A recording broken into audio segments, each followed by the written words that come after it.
फिल्मी चिड़िया presents the time travellers wife. ये सन 2009 में आई एक साइंस फिक्शन फिल्म है जिसकी IMDb रेटिंग 7.1 है।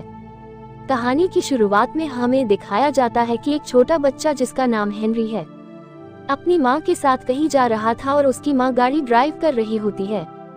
बाहर हमें दिखाया जाता है कि क्रिसमस का टाइम चल रहा है और सब जगह डेकोरेशन भी है, साथ ही साथ वहाँ बहुत ज्यादा बर्फ गिर रही है। तभी अचानक उनकी गाड़ी आउट ऑफ कंट्रोल होकर बर्फ पर फिसलने लगती है और वो एक दूसरी गाड़ी से टकराने ही वाली थी कि तभी हेनरी की माँ हेनरी को देखती है तो वो देखती है कि हेनरी गायब होने लग जाता है। ये देखकर वो बहुत चौंक जाती है।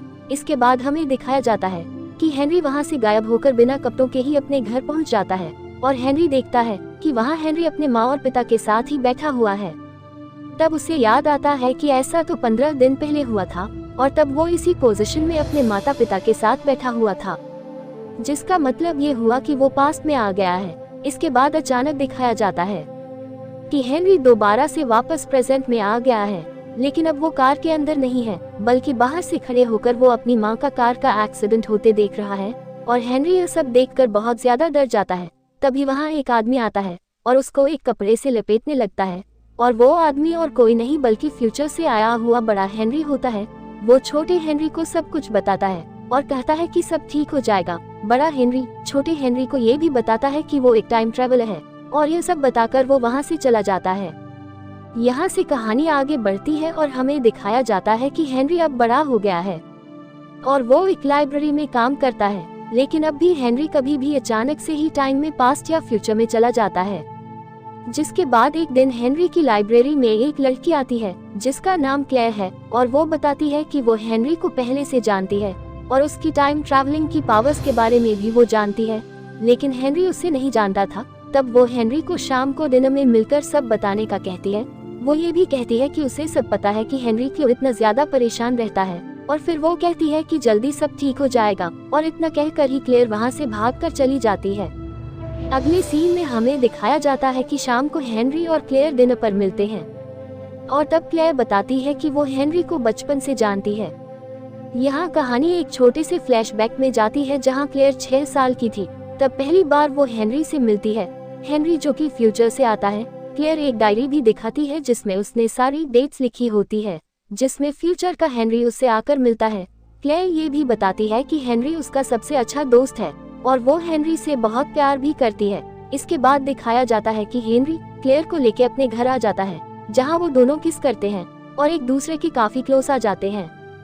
जिसके बाद हेनरी पूछता है कि हम दोनों पहली बार कैसे मिले थे। तब क्लेयर बताने लगती है और हमें अब फ्लैशबैक में दिखाया जाता है कि क्लेयर एक छोटी बच्ची है और रेड कलर का मैट बिछा के वो एक गार्डन में खेल रही है और तभी अचानक से वहाँ फ्यूचर का हेनरी आ जाता है और बोलता है कि मैं एक टाइम ट्रेवलर हूँ और फ्यूचर में हम दोनों दोस्त हैं। तो छोटी क्लेयर को पहले तो यकीन नहीं होता, लेकिन जब वो गायब होने लगता है तो छोटी क्लेयर को उसकी बातों पर विश्वास हो जाता है।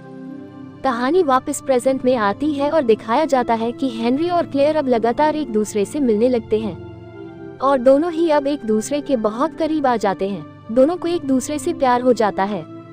क्लेयर एक दिन हेनरी से पूछती है कि क्या तुमने कभी पास्ट में जाके पास्ट की घटनाओं को बदलने की कोशिश की है। तब हेनरी कहता है कि बहुत ज्यादा कोशिश करने के बाद भी वो कभी कुछ बदल नहीं पाया है। इसके बाद दिखाया जाता है कि क्लेयर हेनरी को अपने कुछ दोस्तों से मिलवाती है जिसमें से एक का नाम गोमेज है। अगले सीन में गोमेज कहीं जा रहा होता है, तभी रास्ते में उसको हेनरी दिखता है जो बहुत अजीब से कपड़े पहना हुआ है और कुछ लोगों से लड़ रहा है। तब गोमेज हेनरी से पूछता है कि क्या हुआ है, कुछ दिक्कत में हो क्या तुम। इस पर हेनरी गोमेज को बताता है कि वो एक टाइम ट्रेवलर है और फ्यूचर से आया है और फिर वो उसे ये भी बताता है कि फ्यूचर में हम दोनों पक्के दोस्त बन जाएंगे। पर तब गोमेज को हेनरी की किसी बात का भरोसा नहीं होता है और वो सोचता है कि हेनरी एक पागल आदमी है जो अजीब अजीब बातें कर रहा है, लेकिन तभी हेनरी वहाँ से गायब हो जाता है। ये सब देखकर गोमेज तुरंत ही क्लेयर के पास जाता है और वो उसे सब कुछ बताकर हेनरी से दूर रहने को कहता है। तब क्लेयर कहती है कि वो बहुत सालों से हेनरी के बारे में सब कुछ जानती है और वो उसे बहुत प्यार भी करती है और फिर यह सब सुनकर गोमेज नॉर्मल हो जाता है। यहाँ से कहानी आगे बढ़ती है और दिखाया जाता है कि एक दिन हेनरी अचानक से टाइम ट्रैवल करता है और पास्ट में पहुँच के एक ट्रेन में सफर कर रहा होता है। तभी वहाँ पर हेनरी को उसकी माँ मिलती है और वो उनसे बैठकर बात करने लगता है और कहता है कि मेरा नाम हेनरी है तो हेनरी की माँ बताती है कि मेरा भी एक 3 साल का बेटा है और उसका नाम भी हेनरी ही है। हेनरी अपनी माँ से बात करके बहुत ज्यादा खुश हो जाता है। इसके बाद वो वापस से प्रेजेंट में आ जाता है और अब वो अपने पिता के पास जाकर उनको क्लेयर के बारे में बताता है और उसको शादी के लिए प्रपोज करने के लिए वो अपनी माँ की रिंग मांगता है। हेनरी के फादर बहुत ज्यादा खुश होते हैं और वो रिंग दे देते हैं, जिसके कुछ समय के बाद ही हेनरी क्लेयर को एक दिन शादी के लिए प्रपोज करता है और वो रिंग पहना देता है। और अब उनकी शादी का दिन आता है और जब हेनरी शादी के लिए तैयार हो रहा होता है तभी अचानक से वो गायब हो जाता है। जब गोमेज वहाँ आता है तो देखता है कि हेनरी वहाँ नहीं है, वहाँ बस उसके कपड़े जमीन पर पड़े हुए हैं। ये देखकर गोमेज समझ जाता है कि हेनरी टाइम ट्रैवल पर निकल गया है और अब गोमेज सोच ही रहा था कि वो क्या करे कि तभी फ्यूचर का हेनरी, जो थोड़ा एज में भी बड़ा दिख रहा था, वो खिड़की से अंदर आने लगता है और अब वो ही क्लेयर के साथ शादी कर लेता है। लेकिन ऐसे ही आगे भी दिन निकलते रहते हैं और हेनरी कभी भी गायब हो जाता है और टाइम ट्रैवल पर चला जाता है। जिसके बाद एक दिन गोमेज और उसकी वाइफ लंच के लिए हेनरी और क्लेयर के घर पे आते हैं और खाना बनाते समय ही उन्हें बहुत जोर से फर्श पर किसी के गिरने की आवाज आती है। और जब वो लोग वहाँ जाके देखते हैं तो वो देखते हैं कि एक हेनरी बिना कपड़ों के घायल वहाँ पड़ा होता है और देखते ही देखते वो वहाँ से गायब भी हो जाता है। ये सब देखकर वो लोग बहुत घबरा जाते हैं। कहानी आगे बढ़ती है और अब दिखाया जाता है कि हेनरी और क्लेयर आपस में बातें कर रहे होते हैं और क्लेयर उसको बताती है कि वो बचपन से अभी तक कई बार हेनरी से मिली है, लेकिन कभी भी वो फ्यूचर के हेनरी में 40 साल के बाद के हेनरी से नहीं मिली। और इस बात के बाद हेनरी सोचने लगता है कि आखिर क्यों क्लेयर 40 साल के बाद वाले हेनरी से नहीं मिली कभी। और वो ये भी सोचता है कि कहीं उसकी मौत तो नहीं हो गई 40 साल में ही।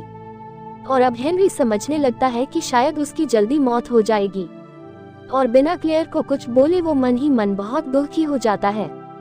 क्लेयर आगे हेनरी को बताती है कि वो प्रेग्नेंट है और एक डॉक्टर से मिलने जाने का कहती है, जिसका नाम कैनरिक होता है, क्योंकि फ्यूचर के हेनरी ने उस डॉक्टर के बारे में एक बार क्लेयर को बताया था। जब हेनरी उस डॉक्टर से मिलने जाता है तो हेनरी की बातें सुनकर डॉक्टर को उसकी सब बातें मजाक लगती है, जिस पर हेनरी वहाँ से गुस्सा होकर चला जाता है। जिसके कुछ दिन बाद दिखाया जाता है कि क्लेयर का मिसकैरेज हो गया है और वो दोनों ही अब बहुत ज्यादा दुखी हो जाते हैं। इसके बाद भी वो लोग कई बार बेबी के लिए ट्राई करते हैं, लेकिन हर बार ऐसे ही उनका मिसकैरेज हो जाता है।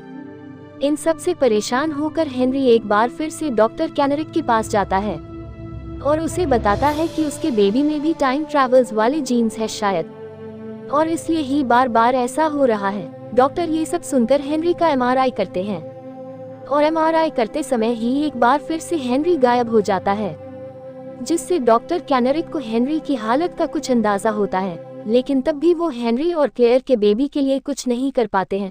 और फिर एक रात को एक बार फिर से क्लेयर का मिसकैरेज हो जाता है और अब तो हेनरी को क्लेयर की ऐसी हालत देखी नहीं जाती है और वो डॉक्टर के पास जाके नसबंदी करा लेता है। जब वो घर पहुंचकर क्लेयर को ये सब बताता है तो क्लेयर बहुत ज्यादा गुस्सा हो जाती है, क्योंकि वो माँ बनना चाहती थी और इसी बात पर उन दोनों में लड़ाई तक हो जाती है।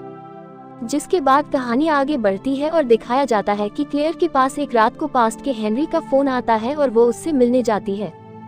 पास्ट के हेनरी को प्रेजेंट की कोई सिचुएशन नहीं पता होती है और वो दोनों कार में ही रोमांस करते हैं। और फिर कुछ दिन बाद क्लेयर फिर से प्रेग्नेंट हो जाती है और वो सारी बात प्रेजेंट में हेनरी को बता देती है। इस बार उनका बेबी एकदम हेल्दी है, लेकिन फिर भी हेनरी को बहुत ज्यादा चिंता लगी रहती है कि सब कुछ ठीक होगा या नहीं, क्योंकि वो फ्यूचर में कभी भी अपने बेबी से नहीं मिला था। लेकिन फिर उसी रात हेनरी बाथरूम में ब्रश करते हुए ही एक बार फिर से गायब हो जाता है और टाइम ट्रैवल करके फ्यूचर में एक चिड़िया घर में पहुंच जाता है और वहां अपने बच्चे को ढूंढता है। तभी पीछे से एक छोटी बच्ची उसे डैडी कहकर पुकारती है। तब हेनरी समझ जाता है कि वो उसी की बेटी है और वो बच्ची उसका नाम एल्बा बताती है। हेनरी एल्बा से मिलके बहुत खुश था और उससे ढेर सारी बातें भी करता है। एल्बा ये भी बताती है कि वो भी टाइम ट्रैवल कर सकती है और डॉक्टर कैनरिक उसे टाइम ट्रैवल पर कंट्रोल करना भी सिखा रहे हैं। इसके बाद हेनरी एल्बा से अपने बारे में पूछता है। तब वो बताती है कि 5 साल पहले ही हेनरी की डेथ हो चुकी है। इसके बाद हेनरी प्रेजेंट में वापस आता है और क्लेयर को खुश होकर सब कुछ बताता है और कहता है कि हम अपनी बेबी का नाम एल्बा रखेंगे, और ये बात जानकर वो दोनों बहुत खुश हो जाते हैं। इसके बाद एक दिन एल्बा का जन्म हो जाता है और सब लोग खुशियां मनाते हैं और अब ऐसे ही हंसी खुशी में ही उनका समय निकलने लगता है और एल्बा 5 साल की हो जाती है। फिर एक दिन एल्बा बाहर गार्डन में एक दूसरी बच्ची के साथ खेल रही होती है। तब क्लेयर उसे देख के बोलती है कि ये लड़की कौन है, मैंने इसे पहले कभी नहीं देखा है। तो हेनरी बताता है कि ये फ्यूचर से आई हुई एल्बा है। और फिर जब एल्बा अपने घर आती है तो वो काफी उदास सी नजर आती है, इसलिए क्लेयर एल्बा से उसकी उदासी की वजह पूछती है। तो एल्बा बताती है कि फ्यूचर वाली एल्बा ने उसे बताया है कि डैडी जल्द ही मरने वाले हैं। और क्लेयर भी ये सब सुनकर बहुत दुखी हो जाती है और इस बारे में वो हेनरी को भी बताती है। जिसके कुछ दिन बाद दिखाया जाता है कि हेनरी गायब होकर एक ऐसी जगह पहुंच जाता है जहां उसका एक एक्सीडेंट हो जाता है और उसके पैरों में चोट लग जाती है। जिसके बाद समय निकलता है और अब क्रिसमस आ जाता है। ये दिन हेनरी का आखिरी दिन होता है और ये बात हेनरी को पता थी, इसलिए वो क्लेयर से बात करते हुए बहुत ज्यादा इमोशनल हो जाता है। और तब क्लेयर हेनरी को कहती है कि उसे कुछ नहीं बदलना है। वो हेनरी के साथ बहुत खुश रही है और दोनों किस करते हैं। इसके बाद हेनरी गायब होकर एक जंगल में पहुंच जाता है जहां एक शिकारी एक हिरन का शिकार करने के लिए उस पर गोली चलाता है और वो गोली गलती से हेनरी को लग जाती है। और ये वही सीन होता है जब हेनरी घायल हालत में उन सबको फर्श पर पड़ा हुआ मिलता है जब गोमेज और उसकी वाइफ लंच पर आए थे। अब कहानी वापस से प्रेजेंट में आ जाती है और घायल हेनरी क्लेयर की गोद में अपना दम तोड़ देता है। इसके बाद दिखाया जाता है कि एल्बा और उसकी माँ क्लेयर अब अकेले हो गए हैं। जिसके कुछ दिन के बाद एक दिन जब एल्बा अपने दोस्तों के साथ खेल रही होती है तब पास से हेनरी उससे मिलने आता है और उसे देखकर एल्बा बहुत खुश हो जाती है और उसको हक कर लेती है।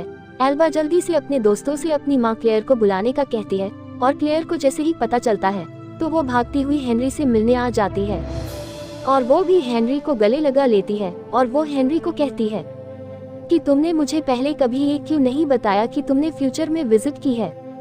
अगर मुझे पता होता कि तुम अभी आने वाले हो तो मैं पहले से यहाँ आकर तुम्हारा वेट करती। और तब हेनरी कहता है कि वो ऐसा चाहता था कि क्लेयर और एल्बा अपनी लाइफ जिए, न कि उसका वेट करते रहे।